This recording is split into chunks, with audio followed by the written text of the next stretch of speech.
மதுரை மாநகர், கூடல் நகர், மாநகராட்சி வார்டு 2 மதுரை மேற்கு தொகுதி மேம்பாட்டு நிதியிலிருந்து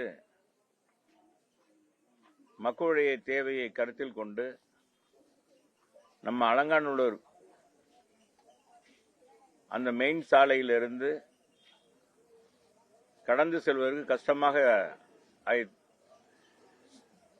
அதை கடந்து அவங்க பகுதிக்கு செல்வதற்கு சிரமமாக இருக்கு. எனவே இந்த வடிகால் அமைக்கின்ற அந்த பகுதியில் கூடுதல் பாலம் வேண்டும் என்று கேட்டுக்கொண்டார்கள். அந்த பாலம் இன்னைக்கு 25 லட்சம் ரூபாயில் மக்களுடைய பயன்பாட்டுக்காக கட்டப்பட்டு மக்களுடைய பயன்பாட்டுக்கு திறந்து விடப்பட்டிருக்கு. அதே மாதிரி இந்த 2வது வார்டு பகுதியில் இந்த பாண்டியன் நகர், சொக்கநாதபுரம் போன்ற இந்த பகுதியில் வாழ்கிற சாதாரண சாமானியவர்கள் வைத்திய வசதி செய்து கொள்வதற்காக, உடல் பரிசோதனை செய்து கொள்வதற்காக ஆரம்பிக்கப்பட்ட சுகாதார நிலையத்துக்கு முன்னாடிலாம் கட்டட வசதி இல்லை. என்னுடைய முயற்சியில் அதை கொண்டு வந்து இந்த ஆரம்ப சுகாதார நிலையத்தை கொண்டு வந்து 32 லட்சம் ரூபாய்க்கு கட்டடம் கட்டி கொடுக்கப்பட்டது.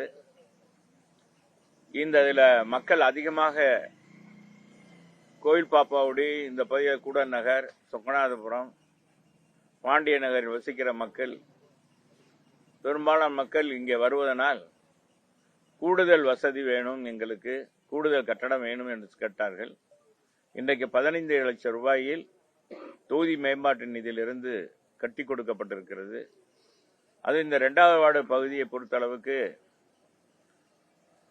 நான் சட்டமன்ற உறுப்பினர் ஆன பிறகுதான் இந்த பகுதி மக்களுக்கு நல்ல தண்ணீர் கிடைக்கின்ற வகையில் காவிரி கூட்டு குடிநீர் திட்டம், முதல்ல இணைப்பு கிடையாது அந்த விளாங்குடி பகுதிக்கு, இந்த காவிரி கூட்டு குடிநீர் திட்டத்தை முதல்ல கொண்டு வந்தோம். பாதாள சாக்கடை இணைப்பு, முன்னாடிலாம் திறவு சாக்கடை தான் இருந்தது. எனவே பாதாள சாக்கடை இணைப்பு 247 கோடி ரூபாயில் கொண்டு வரப்பட்டு இந்த நம்முடைய மேற்கு தொகுதியில் 3 வார்டுகள், அதே மாதிரி நம்முடைய வணிக வரித்துறை அமைச்சர் பகுதியில் 14 வார்டுகள், திருப்பரங்குன்றம் பகுதியில் 14 வார்டுகளுக்கு விரிவாக்கம் செய்யப்பட்டது என்பதை மிக்க மகிழ்ச்சியோடு தெரிவித்துக் கொள்கிறேன். அது மட்டுமல்ல, கூடுதலாக இந்த பகுதி மக்களுக்கு 24 மணி நேரமும் தங்குதடைந்து குடிநீர் கிடைப்பதற்காக முல்லை பெரியார் கூட்டு குடிநீர் திட்டத்தை இந்த பகுதிக்கு விரிவாக்கம் செய்யப்பட்டு 24 மணி நேரம் மக்கள் எப்பொழுதெல்லாம் தண்ணி தேவையோ அப்பொழுதெல்லாம் பிடித்துக் கொள்ளலாம் என்ற வசதியை ஏற்படுத்தக்கூடிய ஒரு அற்புதமான திட்டத்தை எங்களுடைய கழக பொதுச் செயலாளர், முன்னாள் முதலமைச்சர், வருங்கால தமிழகத்துடைய முதலமைச்சருமான அண்ணன் எடப்பாடியார் இடத்துல கேட்டு, அன்னைக்கு உள்ளாட்சித்துறை அமைச்சராக இருந்த அன்புக்கு மிகுந்த மரியாதைக்குரிய எங்களுடைய மாண்புமிகு தலைமை நிலை செயலாளர், முன்னாள் உள்ளாட்சித்துறை அமைச்சருமான SP வேலுமணியிடம் கேட்டு 1296 கோடியில் மதுரைக்கு கொண்டு வரப்பட்டு தொடங்கப்பட்டு எங்க காலத்திலே ஒரு 60%, 65% பணிகள் நிறைவேற்றப்பட்டது. 2023 முடிக்க வேண்டும் என்ற அந்த திட்டத்தினுடைய சாராம்சம். ஆனால் இவர்கள் ஆட்சிக்கு பொறுப்பேற்று 4 ஆண்டு காலம் மிக ஆமை வேகத்திலே அந்த பணியை தொடங்கி வெறும் 30% தான், 35% தான் பணி. அதை நிறைவேற்றுவதற்கு ஆமை வேகத்திலே பணி செய்து இன்னைக்கு அவதியாக திறந்திருக்கிறார்கள். இதனால் மதுரையில பெரும் பகுதிக்கு மக்களுக்கு இந்த முல்லை பெரியார் கூட்டு குடிநீர் திட்டம் சென்றடையவில்லை. மேலும் நிறைய இடங்களில் பைப் லைன் பதிக்கவில்லை. 2வது பிரஷர் தாங்காம குழாயெல்லாம் வெடித்து சிதறுகிறது. அது தரமான பைப் லைன் வாங்காதனால மதுரையே பல பகுதியில் வெள்ளக்காடாக இருக்கிறது. இந்த பகுதியில் கூட நிறைய வீடுகள் விட்டு இருந்தது. அப்புறம் சம்பந்தப்பட்ட ஏஇட்டும் ஏசிட்டும் தொடர்பு கொண்டு மாநகராட்சி சிஇட்ட தொடர்பு கொண்டு இந்த பகுதியில் கூடுதலாக இந்த இணைப்பு கொடுக்காத பகுதிக்கெல்லாம் வாங்கி கொடுத்திருக்கிறேன் என்பதை இந்த நேரத்தில் தெரிவிச்சுக்கிறேன். இது மட்டுமல்ல, இந்த பகுதி பார்த்து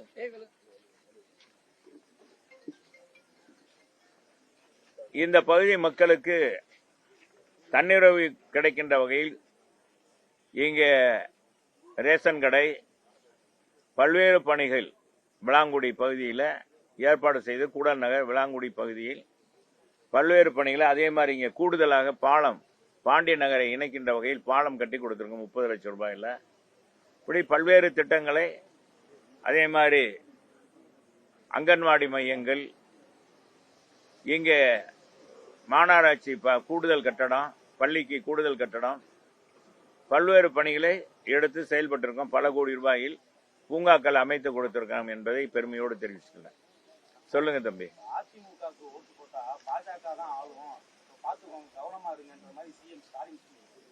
அவர் மாண்பு முதலமைச்சர் பயத்துல ஏதோ பேசுறார். இன்னைக்கு பாத்தீங்கன்னா அவர் இன்னைக்கு கூட ஒரு விளம்பரம் போட்டிருக்காரு. முழுமையாக அவங்க ஆட்சியில என்னென்ன செஞ்சிருக்கின்ற மாதிரி ஒரு நடக்காத நிகழ்வுகள்லாம் சொல்லியிருக்காரு. இன்னைக்கு நடைபயணம் வருகின்ற புரட்சி புயல் அண்ணன் வைகோ அவர்களே இந்த ஆட்சியினுடைய அவலங்களை அவரே சொல்லிவிட்டார். கூட்டணியில் இருந்தாலும் தவறுதலாக அவர் என்ன சொல்றாருன்னா, நடைபயணத்தில் நாங்க சொன்ன அத்தனையும் உண்மை என்றத அவரும் வழிமொழிந்திருக்கிறார். போதை கலாச்சாரம் தமிழகத்தை சீரழித்து விட்டது, தமிழகமே அழிந்து விட்டது. பள்ளி கல்லூரி அருகாமையில மாணவர்களுக்கு விதவிதமான போதைகள் கொடுக்கப்படுகிறது. எதிர்காலமே கேள்விக்குறியாக இருக்கிறது. சட்ட ஒழுங்கு மோசமாக இருக்கு. நான் முதலமைச்சரை நேரில் சந்திக்கும் போது இதை வலியுறுத்துவேன். இந்த போதை கலாச்சாரத்துக்கு முடிவு கட்ட வேண்டும், கடுமையான தண்டனை கொடுக்க வேண்டும். யார் போதை வித்தாலும் பயன்படுத்தினாலும் அவர்களுக்கு கடுமையான தண்டனை கொடுக்க வேண்டும் என்று அவரே குறிப்பிட்டு சொல்லியிருக்கார். 10 ஆண்டுகள் சிறை, 7 ஆண்டுகள் சிறை என்று அண்ணன் வைகோவே சொல்லியிருக்கிறார். என்றால் அந்த கூட்டணியில தோழமையாக இருக்கிற இன்னைக்கு மாண்புமிகு முதலமைச்சராக இருக்கிற ஸ்டாலினை மீண்டும் முதலமைச்சர் ஆக்கணும் என்று பயணமெல்லாம் மேற்கொண்டிருக்கின்ற வைகோவே இன்னைக்கு மனதில் இருக்கிறதை அப்படியே சொல்லிவிட்டார். எங்க மாண்புமிகு முதலமைச்சர், எங்களுடைய கழக பொதுச் செயலாளர் முன்னாள் முதலமைச்சர் அண்ணன் எடப்பாடியார் சொன்னதை போல அவரும் சொல்லியிருக்கிறார். ஆக நாட்டில் என்ன நடக்குது, எவ்வளவு மோசமான நிர்வாக சீர்கேடு நடக்குது என்பதற்கு எடுத்துக்காட்டு. வேற என்ன சொல்லுங்க.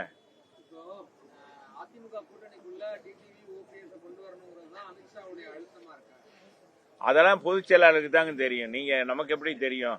இதை நீங்க பத்திரிகையிலையும் ஊடகங்களையும் உங்களுடைய ஆசையில உங்களுடைய இதை தெரிவிக்கிறீங்க. அதுக்கு நாங்க பொறுப்பில்ல. பொதுச் செயலாளரை பார்த்து முடிவு பண்றதுதான் அது. நீங்களா ஊடகங்கள இல்லாததெல்லாம் போட்டு நாளைக்கு அவங்க எல்லாம் சேரலன்னு அப்படி போடுவீங்க. அப்புறம் சேர்ந்தாங்க புதிதாக கூட்டணி சேர்ந்தாங்கன்னு போடுவீங்க. ஏதாச்சும் ஒன்ன சொல்லி ஏதாச்சும் ஒன்ன இது பண்ணுவீங்க. அதனால அதெல்லாம் பொதுச் செயலாளருக்கு தான் முடிவு. பொதுச் செயலாளர் பாத்துக்குருவாரு அதையெல்லாம். இப்ப எங்களை பொறுத்தளவுக்கு கட்சி பணியை செய்ய சொல்லி இருக்கிறாரு. எஸ்ஐஆர் பணியில முழுமையா ஈடுபட சொல்லியிருக்காரு. ஈடுபட்டிருக்கோம், அதுல ஈடுபட்டு கொண்டு இருக்கிறோம். கட்சி வளர்ச்சிக்கு அடுத்த 2026 அதிகமான வாக்கு வித்தியாசத்துல அதிமுக சட்டமன்ற உறுப்பினர்கள் வெற்றி பெற்று வரணும். மக்கள் இன்றைக்கு கொதிப்புல இருக்காங்க, குமரி கொண்டு இருக்காங்க. குமுறலை பார்க்க முடியுது. அவங்கள நேரில் சந்திக்கும் போது இந்த ஆட்சியை அகற்றணும், விரைவாக அகற்றணுன்றதில்ல.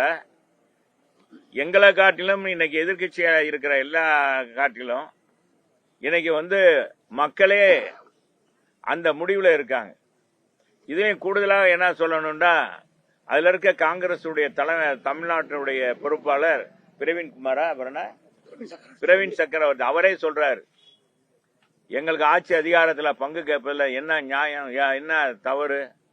60 ஆண்டுகள் நாங்கள் ஆட்சியில், எங்களுக்கு ஆட்சி தரணும் ஆட்சியில பங்கு கொடுக்கணும், கூடுதல் சீட்டு கொடுக்கணும், நாங்க ஏன் வேற கட்சியோட பேசக்கூடாது, எங்களை யாரு தடுக்கிறது அப்படின்னு எல்லாம் இன்னைக்கு சொல்ல ஆரம்பிச்சுட்டாங்க. திமுக வலுவா இருந்தா இந்த மாதிரி யாராச்சும் சொல்லுவாங்களா? திமுகவை பொறுப்புக்கும் வலுவளர்ந்து இருக்கு. இன்னைக்கு தமிழ்நாட்டில் முதன்மையான பெரிய கட்சி எதுன்னா அதிமுக மட்டும்தான். அதனாலதான் அதிமுகவோட கூட்டணி சேர்க்கறதுக்கு யார் வரணும், யார் சேர்க்கணும்ன்றத இதுல நாங்க எங்க பொதுச் செயலாளர் முடிவெடுக்கிறார். இதுல அமித்ஷா சொல்றார் பாரதிய ஜனதாவுக்கு அடிமை அப்படின்லாம் சொல்றதெல்லாம் நீங்க எல்லாம் கற்பனையில மிதந்தீங்கன்னா அதுக்கு நாங்க பதில் சொல்லல. எங்க பொதுச் செயலாளரே பதில் சொல்லிவிட்டார். டெல்லிக்கு போறதுனால இல்ல, பல கோரிக்கை. இப்ப 4 லட்சம் கோடி என்ன 4 லட்சம் கோடி கொள்ளையடிக்கப்பட்டிருக்கு இந்த 4 ஆண்டுகள்ல அப்படின்னு கவர்னர்கிட்ட ஆளுநர்கிட்ட மனு கொடுத்திருக்காரு. அதே அந்த மனுவை கொண்டு போய் உள்ளாட்சி நம்முடைய உள்துறை அமைச்சரிடம் கொடுக்க போயிருக்கிறார். இது கொடுக்க போறதுல என்ன தப்பு? அதே மாதிரி 125 நாள் இந்த மக்களுக்கு கிராமப்புற வேலைவாய்ப்பு, அந்த கிராமப்புற வேலைவாய்ப்பு 125 நாளாக உயர்த்தி கொடுக்கணும்னு நம்ம அண்ணன் எடப்பாடியார் தான் வேண்டுகோள் வைத்தார். அதை நிறைவேற்றி கொடுத்திருக்க மோடிஜிக்கு, உள்துறை அமைச்சருக்கு நன்றி தெரிவிக்கவும் போயிருக்கிறார். இப்படி பல பணிகளை போயிருக்கிறார். அதுக்குள்ள நீங்களா ஒரு முடிவெடுத்து கற்பனைக்கு நீங்க இடம் கொடுத்தீங்கன்னா நாங்க என்ன செய்யணும்? உங்க கற்பனை குதிரையெல்லாம் நாங்க அதுக்கெல்லாம் என்ன சொல்ல முடியும்? கற்பனை குதிரை நீங்க போகலாம், நீங்க ஊடகங்கள் எந்த அளவுக்கு போவீங்க தெரியும் எங்களுக்கு. அதனால அதெல்லாம் சொல்லாதீங்க. இல்ல நாங்க அதெல்லாம் நீங்க என்னன்னா இந்த நோ அது இதுன்னு நாங்க எங்களை கேட்காதீங்க. எங்க பொதுச் செயலாளரை பார்த்து கேட்டுக்குங்க. எங்களை பொறுத்த அளவுக்கு வேற களப்பணி என்ன சொல்லுங்க, நாங்க சொல்றோம். இப்ப மதுரையை பொறுத்த அளவுக்கு என்ன அப்படின்னா ஜனவரி 9ஆம் தேதி கூட்டணி கன்ஃபார்ம் ஆயிரும். அதுல அமமுக கூட ஓகே, ஓபிஎஸ் சேர்க்கவே மாட்டேன் அப்படின்ற மாதிரி ஸ்ட்ராங்கா இருக்காங்க அப்படின்னா அதெல்லாம் நமக்கு தெரியாதுங்க. நீங்களா தான் சொல்றீங்க, நீங்களா பேசிக்கங்க. அது நமக்கு ஒன்றும் தெரியல. அது எங்க பொதுச் செயலாளர் வந்தா தான் எங்க பேசுவாரு. பொதுச் செயலாளரை பார்க்கும்போது தான் அது தெரியும். ஜனநாயகன் படத்துக்கு மத்திய அரசு நெருக்கடி கொடுக்குறாங்கன்ற மாதிரி சொல்றாங்க. அதெல்லாம் எந்த நெருக்கடியும் எங்க ஜனநாயகம் அப்படின்லாம் பாத்தீங்கன்னா அவர் கட்சி நடத்துறதே இன்னைக்கு கட்சி ஆரம்பிச்சிருக்கிறார். அவருக்கு வேற வகையில எல்லாம் நெருக்கடி கொடுக்கலாம். ஒரு படத்தை போய் தடை பண்றதுனால அங்க ஒரு நெருக்கடி கொடுக்கும். இதுக்கெல்லாம் ஒரு அரசியல் சாயம் பூசினீங்கன்னா எதுக்கு தான் பேசுறது? அதையெல்லாம் அப்படி இருக்குமா என்னன்னு எங்களுக்கு தெரியாது. அது உங்களுக்கு தான் தெரியும். படத்துக்கு இதே மாதிரி தான் நெருக்கடி கொடுத்தாங்க. உதயசூரியனின் பார்வையிலே அப்படின்ற பாடல் வருது. அதே மாதிரி தான் இப்ப ஜனநாயகம் கொடுத்தாங்க. சமூக வலைதளங்களை ஃபுல்லா ஒப்பிட்டு பேசுறாங்க. அது தணிக்கைத்துறைங்க, தணிக்கைத்துறை. அப்ப இருந்த சூழ்நிலை வேற. அகில இந்திய அளவுல காங்கிரஸ் இயக்கம் பெரிய இயக்கமாக வளர்ந்திருந்தது. அதுல அன்பேவா படத்துல தான் சொன்னீங்க, புதிய சூரியனின் பார்வையில உலகம் விழித்து கொண்ட வேலையிலேன்னு அந்த தலைவருடைய பாட்டு வரி வரும். அது உதய சூரியன் வரக்கூடாது, ஒரு சின்னத்தை குறிக்கிறது அப்படின்னு அன்னைக்கு இருக்க தணிக்கைக்குள்ள அதை மாற்றி வைக்க சொன்னாங்க. அது ஒன்றும் இது இல்லை, அது பெருசா இல்லை. அப்ப யூஏ சான்றிதழ் தான் கொடுத்தாங்க. படம் மிகப்பெரிய வெற்றி பெற்றது. இன்னும் கூட ஓடிக்கிட்டு இருக்கு. இன்னும் பார்த்தா மக்கள் ரசிக்கிற அளவுக்கு அந்த படம் இருக்கு. தமிழ்நாட்டு சூழல்ல அதிமுக திமுக ரெண்டுமே ஆட்சி, யாராவது வந்தா கூட கூட்டணி ஆட்சிக்கான சூழல் தான் இருக்கா என்ன? இல்ல, எங்க பொதுச் செயலர் கரெக்டா சொல்லிட்டாரு. அதிமுக பெரும்பான்மையாக வெற்றி பெற்று அதிமுக ஆட்சியில் அமரும், அதிமுக ஆட்சி அமையும் எங்க பொதுச் செயலர் சொல்லிட்டார். திமுகனால அப்படி சொல்ல முடியலையே. இல்ல, அமித்ஷா எல்லாம் சொல்லல, நீங்களா சொல்லக்கூடாது. இப்ப நம்ம முதலமைச்சர் எடப்பாடி இவர் இருக்கார் இல்லையா, ஸ்டாலின் அவரை சொல்ல முடியுதா? இன்னைக்கு அண்ணா இன்னைக்கு கூட்டணி பலத்துலதான் திமுகவே இருக்குன்றத தெரியுது. எங்க அம்மா மாதிரி ஆணித்தரமாக முடிவெடுக்க முடியுமா? 2016 தான் கொண்டு வந்த திட்டங்களை பார்த்து மக்கள் ஓட்டு போட்டா போதும், நான் யாரு கூட கூட்டணி வைக்க விரும்பல, 234 தொகுதியிலும் அதிமுக வெற்றி பெறும் சொல்லி அம்மா அன்னைக்கு நின்றாங்க. நான் கேட்கிறேன், இப்ப இத்தனை விளம்பரம் கொடுக்கறீங்க, மறுமலர்ச்சியே ஏற்பட்டுருச்சு தமிழகத்துல. அதை பார்த்தா அவங்க விளம்பரத்தை பார்த்தா அப்பா தமிழகத்துல பாலாறும் தேனாரும் ஓடுவது போல, பாலாறும் தேனாரும் பெருகி ஓடுவதை போல இந்தியாவிலே தமிழகம் தான் மக்கள் சுபிட்சமாக அமைதியாக, பெண்கள் எல்லாம் பாதுகாப்பாக, காவல்துறையெல்லாம் பாதுகாப்பாக, காவல்துறையை பார்த்தா ரவுடிகள்லாம் ஓடுற மாதிரி அப்படின்னு தோணும். அது மாதிரி இருக்கா? எங்க அந்த மாதிரி இல்லையே. அவர் நம்ம முதலமைச்சரா தான் இன்னைக்கு கூட விளம்பரத்துல அவருக்கு இதுல வந்திருக்கு விளம்பரம். அவரா தன்னை பற்றி தான் பெருமையா பேசுறார். யார்? மக்கள் பேசணும், சாதாரண மக்கள் பேசணுங்க, ஏழை எளிய மக்கள் பேசணும். இந்த ஆட்சி அற்புதமான ஆட்சி, மாணவர்கள் சொல்லணும், சொல்லி கொடுத்து சொல்றது இல்ல ஊடகத்துல, அவங்களா சொல்லணும். இப்ப நான் சொன்னேன், வைகோ சொன்னேன், அதே மாதிரி இந்த பிரவீன் சக்கரவர்த்தி சொல்றாரு, ஏன் நாங்க வேற கட்சியோட பார்க்க கூடாதா, தலைவரை பார்க்க கூடாதான்னு சொல்றாரு. அப்படின்னா என்ன அர்த்தம்? அதுக்கு என்ன பதில் சொல்றாங்களா? திமுக இருந்து பதில் சொல்லுவாங்களா? யாரு வேணாப்பா, காங்கிரஸ் வேணாம், எந்த கட்சி வேணாம், நாங்க திமுகவா நாங்க தனித்து நிக்கிறோம் அப்படின்னு சொல்லுங்க. திமுக நாங்க தான் ஏற்கனவே சொல்லி நின்று இருக்கோம்ல. நாங்க தான் ஆட்சியில, இப்ப ஆட்சியில இல்ல ஆட்சியில இருக்கு. இப்ப ஆட்சியில அதை செய்தோம், இதை செய்தோம், யானையை செய்தோம், பூனை செய்தோன்னு சொல்ற திமுக என்ன செஞ்சிருக்காங்க? அவங்க செஞ்சத வெளிக்காமிக்கணும். என்னன்னா சொல்றீங்க? நில்லுங்க, தைரியம் இருந்தா நில்லுங்களேன். எதுக்கு போய் எல்லா கூட்டணியும் போய் வளைச்சு பேசிட்டே இருக்கீங்க?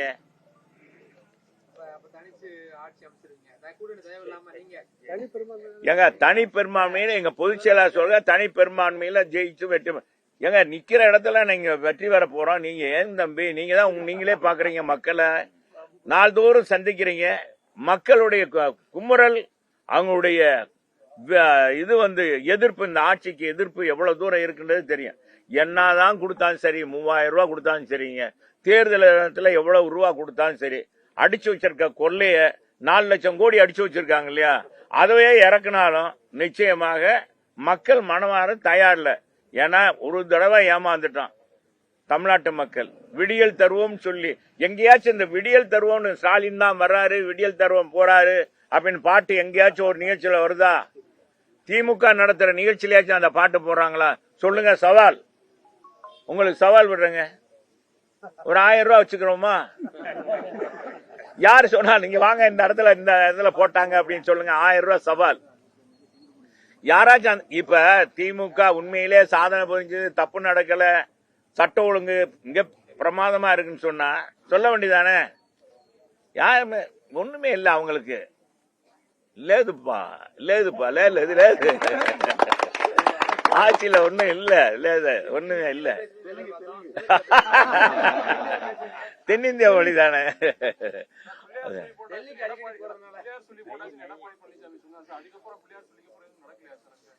எங்க நடக்கல?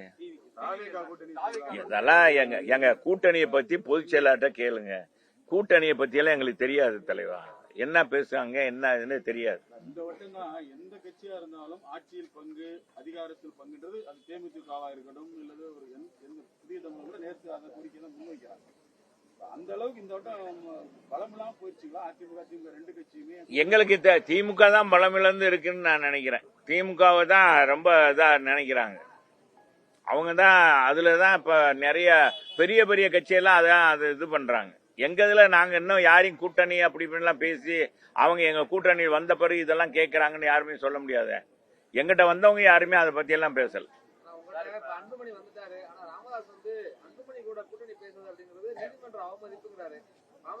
அதெல்லாம் அவங்க உள்கட்சி பிரச்சனைங்க. இன்னும் சொன்னா தந்தை மகனுடைய அது உரிமை குரல், உரிமை பேச்சு. அது கூட்டணி வந்திருக்காங்க. அவங்க அன்புமணி எதுன்னு எங்க பொதுச் செயலாளர் பேசி முடிவு பண்ணியிருக்காரு. சரி, வேற ஒண்ணும் இல்லைங்கல்ல, நம்ம பாப்போம். நான் முருகப்பெருமானுக்கு சக்தி அதிகம்னு நினைக்கிறேன். சொல்லுவாங்க முருகப்பெருமானுக்கு சக்தி அதிகம். அந்த முருகனுக்கே ரொம்ப இது பண்ணதுனால, விமர்சனம் பண்ணதுனால ஒருவேளை முருகப்பெருமான் எதுவும் இது பண்ணிட்டாரா எனக்கு தெரியாதப்பா. ராஜு இந்த மாதிரி எல்லாம் சொன்னாரு, நீங்க ஓட்டிடுவீங்க. அது இல்ல, பொதுவா நீதிமன்றத்துடைய தீர்ப்பை தான் நாங்க நிறைவேற்றணும்னு சொல்றோமே ஒழிய எங்களுக்கு இது பண்ணணும், இந்த சமுதாயம் வேணும், அந்த மதம் இந்த மதம் எல்லாம் கிடையாது. அதிமுக பொறுத்தளவுக்கு மதசார்பற்ற எங்களுடைய இயக்கம் எங்க ஆதி காலத்துல இருந்து இந்த கட்சி இருக்கு. எங்க பொதுச் செயலாளர் என்ன சொன்னாரு, நீதிமன்றத்தினுடைய தீர்ப்பை மதிக்கணும், அதைத்தான் நாங்க சொல்றோம். இப்ப 3 தடவை இந்த கோர்ட்டு போயிருச்சு. இத போய் கோர்ட்ல போய் 3 எல்லா நீதிபதிகளும் அது இது பண்ணிக்கலாம், தீபம் ஏற்றலாம், தவறில்ல, ஒரு அமைப்பே இது இல்லாத அதுவும் கடுமையாக சாடி இருக்கிறார்கள் நீதி அரசர்கள். இந்த அரசாங்கமே 2 சமுதாயத்திடையே தூண்டி விடுகிறது. 2 மத இந்த மத பூசல் வரணும், பதட்டம் வரணும்னு நினைக்குது. இப்படிப்பட்ட அரசாங்கம் இருக்கணுமா அப்படின்னு அவங்களே கேட்டிருக்காங்க. நாங்க கேட்கறதுக்காக நீதி அரசரே கேட்டுட்டார். அதிமுக பாஜக கூட்டணிக்குள்ள விஜயை கொண்டு வரதுக்காக தான் அந்த சிபிஐ சம்மனு, படத்துக்கு நெருக்கடி, நான் தான் சொல்றேன், உங்க கற்பனை குதிரைக்கெல்லாம் நாங்க அந்த குதிரை அடக்கு வைங்கன்னா சொல்ல முடியாது, குதிரையை பத்தி எல்லாம் சொல்ல முடியாது. அது அந்த மாதிரி நிலைப்பாடு எப்பவுமே ஒரு மாபெரும் இயக்கம், மாபெரும் தலைவர் இன்னைக்கு மோடிஜி, அவர் கீழே இருக்கிறதெல்லாம் அப்படிலாம் செய்ய மாட்டாங்க உறுதியாக. அது மாதிரி எல்லாம் நீங்களா கற்பனையை வச்சு அதுக்கு ஒரு பதிலா போடாங்க. பொதுச்செயலாளர் தான் பிரச்சாரத்துக்கு வந்தோடனே கொடி வந்துருச்சு, உதயமா போகுதுன்றலாம் பேசினார். அதனால இது எல்லாத்தையும் சேர்த்து பார்க்க வேண்டியது. யாரையும் வற்புறுத்தி சேர்க்க முடியாது தலைவர். மனமோந்து வந்தா தான் தொண்டர்கள் வரணும். தொண்டர்கள் என்னமோ ஒரு இயக்கம்னா நீங்க என்ன கடை வியாபாரமா, நம்ம இந்த கடை இந்த பிசினஸ் இந்த பண்ணிக்கிறோம், இந்த தொண்டர்கள் விரும்பணும், தலைவர்கள் விரும்பணும், எல்லாரும் இணைந்து வந்தா தான் கூட்டணி. அப்பதான் தேர்தலில் சந்திக்க முடியும் ஒரு முனையத்தோடு. நீங்க நினைக்கிற மாதிரி எல்லாம் ஒரு கூட்டணியை பற்றி கொச்சைப்படுத்தாதீங்க. அதுக்காக இப்படி எல்லாம் செய்வாங்க அப்படி செய்வாங்கலாம் செய்யலாம். அதெல்லாம் ஊடகங்கள் எதுவும் அது மாதிரி எல்லாம் போகக்கூடாது. சரி வாங்க, ரொம்ப நன்றி. ஐயா யாரை பார்த்து அதிமுக பார்த்த, யாரை எமனையே பார்த்தவங்க நாங்க. குண்டவே தொண்டையில வச்சு டாட்டா காட்டிய அந்த வரலாறு எங்களுக்கு தான் உண்டு, எங்க தலைவனுக்கு உண்டு, எங்க இயக்கத்துக்கு உண்டு. அதனால எந்த காலத்திலையும் யாருக்கும் எப்பவுமே அடிபணிந்து போனது கிடையாது. எப்பவும் இப்ப எப்பவும் தான்.